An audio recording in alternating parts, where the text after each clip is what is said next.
উত্তর কোরিয়ার নেতা কিম জং উন তার মেয়ে কিম জুয়েকে নিয়ে চীন সফরে গিয়েছিলেন। এই সফরে তিনি শুধু চীন নয়, রাশিয়ার প্রেসিডেন্ট ভ্লাদিমির পুতিনের সঙ্গেও দেখা করেন।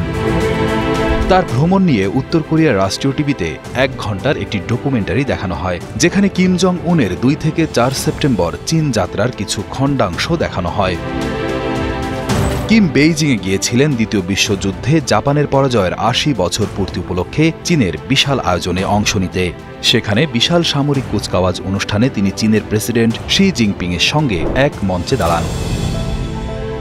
কিম জং উন পুতিনকে বলেন, আমরা ভাই হিসেবে রাশিয়ার সেনাবাহিনীকে সম্পূর্ণ সমর্থন করব। আবার শি জিনপিংকে বলেন, বিশ্বে যাই ঘটুক না কেন আমাদের বন্ধুত্ব কখনো বদলাবে না। এছাড়া কিমের সফরের সময় একটি বিষয় অনেককে অবাক করেছে।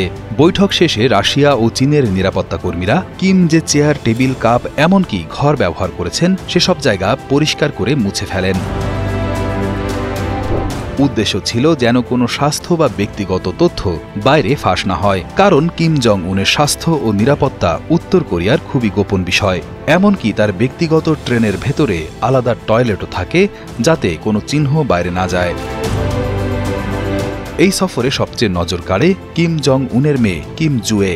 তাকে ট্রেনে করে বেইজিংয়ে যেতে দেখা যায়। রেল স্টেশন ও উত্তর কোরিয়ার দূতাবাসেও তিনি বাবার পাশে ছিলেন।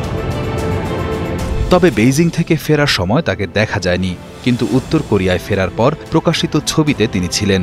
বিশ্লেষকদের ধারণা, কিম জুয়ে হয়তো ভবিষ্যতে তার বাবার উত্তরসূরি হতে পারেন। এই সফর শুধু একটি সাধারণ সফর নয়, বরং বিশ্ব রাজনীতির জন্য গুরুত্বপূর্ণ। চীন, রাশিয়া ও উত্তর কোরিয়ার 3 নেতার একসঙ্গে উপস্থিতি দেখিয়েছে তারা একে অপরকে সমর্থন করছেন এবং নতুন শক্তির ভারসাম্য তৈরি হতে পারে।